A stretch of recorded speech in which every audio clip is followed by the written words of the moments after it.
A leader does not seek power, but rather the responsibility to protect and guide. Hello, and welcome back to the Wisdom Warhammer channel. In today's video, I'll be going over the origins of the Emperor of Mankind, but this will be a two-part series. This first part is about his time before the Unification Wars and how he rose to power during the Unification Wars. These videos will be a bit longer than my previous videos due to the information about the Emperor, and of course, there's a lot of speculation about him. Like I said before, I do not own the artwork in the video, and all things Warhammer owned by Games Workshop and Black Library.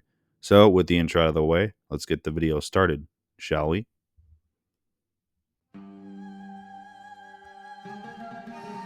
There are multiple versions of the Emperor's origins, starting off with the first origin of him being a collection of reincarnated Neolithic shamans all in one body, which created him. Even before they did this ritual to become the Emperor, they saw that the warp was getting rough and realized that they would not be able to reincarnate due to the growing dangers in the warp. When the shamans saw this, they realized it would eventually make the human psykers become extinct, and without their guidance, humanity would be lost.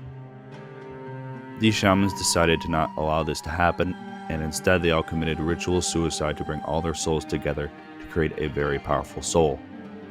The other origin is that he is an old one that was hiding on Earth to guide the human race, but this one is a weird one because they would have been hunted down due to their power being tracked. But the one I believe is the shaman one, and this is the one that is canon due to a scene in the book Master of Mankind of the Horus Heresy that hints to it. He is the collective conscience of thousands of shamanic psykers that join together to create the new man, the first and greatest of the new human mutant psykers. He was born in a village on the bank of the Sakurian River in Anatolia, which is modern-day Turkey. While he was a child, the Emperor saw his uncle kill his father, while he was preparing his father for a primitive burial when he received a vision of his father being killed by his uncle. When he approached his uncle without a word, he slightly used his telekinetic power to stop his uncle's heart without feeling sorrow or malice for doing the deed. After he did this, he realized that humanity needs law, order, and guidance to reach its full potential.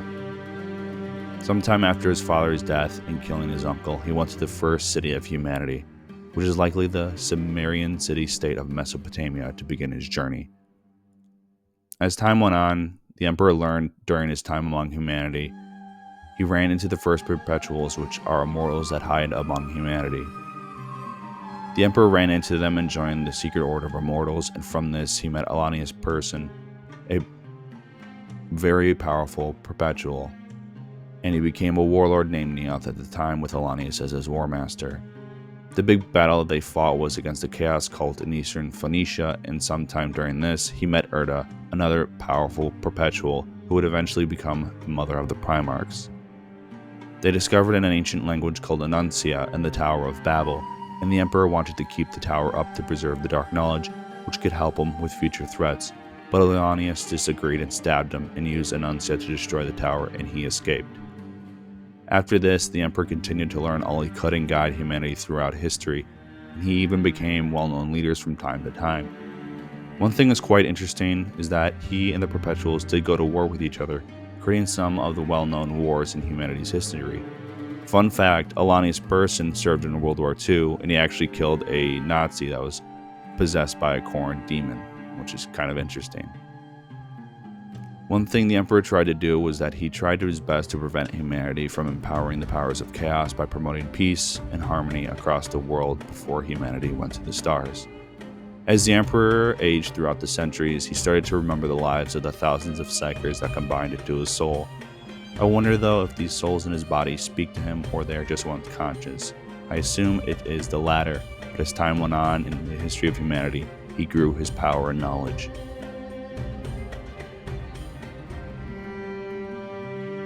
When humanity went to the stars, the Emperor must have started to realize that his time to guide humanity was near, but he had to continue learning before that time came. He started to learn about genetic manipulation and genetic engineering and continued to advance his skills that he learned before humanity spread out through the stars. Still, the Emperor fought the Agents of Chaos alongside the other Perpetuals like Erda. But some of the perpetuals in the Order saw what the Emperor was going to do, and it horrified them, and they would eventually leave during the Dark Age of Technology or Age of Strife. One thing the Emperor wasn't a fan of was religion, due to his time encountering it and possibly starting one of the biggest religions, but he saw that it divided people more than unifying people. But he realized science and technology can unite people with logic and reasoning. But the thing is, he realized the power of it, and he used many words that religions use to empower the people. He encountered it, and after the Unification Wars, he named the war to reunite humanity as the Great Crusade.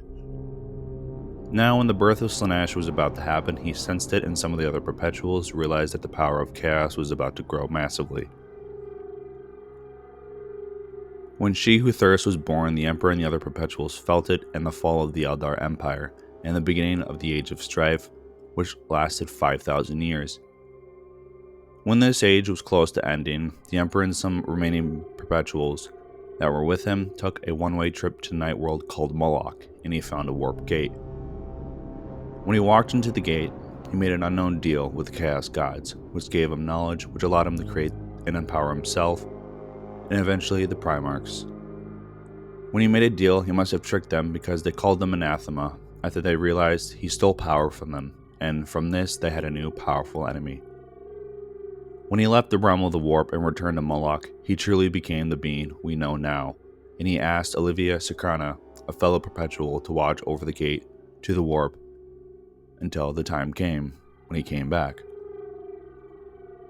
When the Emperor and the others returned to Terra, the Emperor began his wars against the techno-barbarian warlords of his birth planet, and one thing I should mention is that he met Malkador, and he was next to the Emperor for a couple of centuries, maybe at least 1,000 years.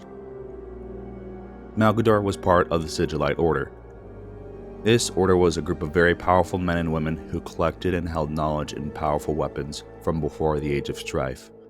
Eventually, this order fell into dust, and their base would eventually become the Imperial Palace, and Malkador allowed the other Perpetuals and the Emperor to use the labs and the technology in the base, which was in the Himalayas.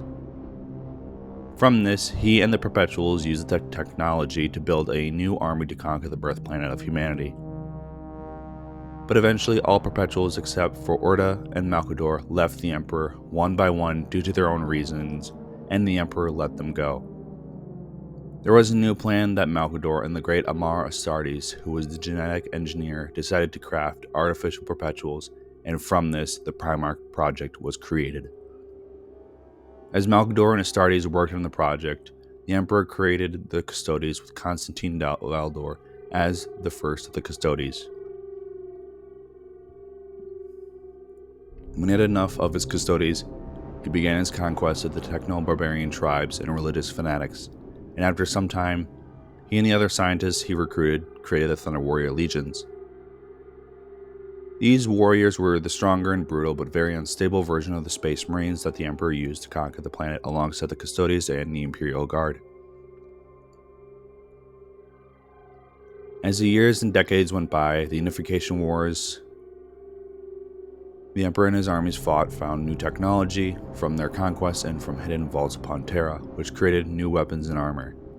These wars of unification lasted longer than the Great Crusade, which gave the Emperor plenty of time to create his legions and the Primarchs. But closer to the end, the Primarchs were thrown into the warp by the Chaos Gods and with the assistance of Erda. Erda was allowed to escape, and the Emperor refused to hunt her. But with the next step in his plan, which was to purge the mentally unstable Thunder Warriors, and he used his Custodes and Valdor to purge them. Rumors say that the first prototype Space Marines were there as well, but this is false due to Valdor stating as such, but Valdor was there when the first batch of Space Marines killed the army led by High Lord Kandawire and Ushatan, who attempted to arrest him. When they started producing more legionaries of each of the legions, they were sent out to finish up killing the remaining techno warlords and priest kings of Terra.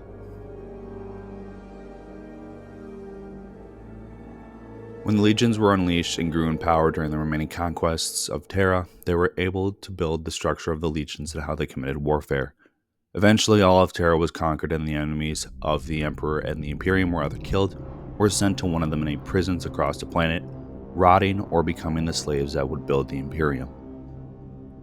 The Emperor's next plan was to unite the solar system, and he went to the forward world of Mars and created an alliance between the new Imperium in the Mechanicas, which allowed the constant flow of weapons, armor, and vehicles.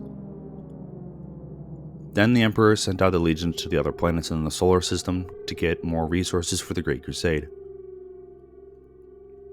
For example, when Jupiter was conquered, the shipyards in orbit were from the Dark Age of technology, which started mass-producing warships of all sizes.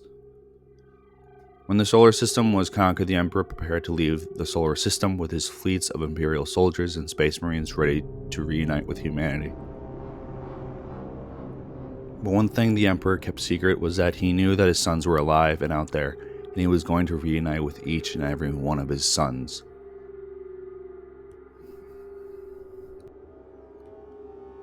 But I will save this next part of the story for another time. But let me know what you guys think of the Emperor and his origins in the comments. I hope you guys enjoyed this video, and if you did, share it with someone who liked this content and hit the like button. If you are new and like to see more, hit the subscribe button and bell notification for when a new video comes out. I thank you guys for watching, and I hope you have a good day. This is Wisdom Warhammer, signing off.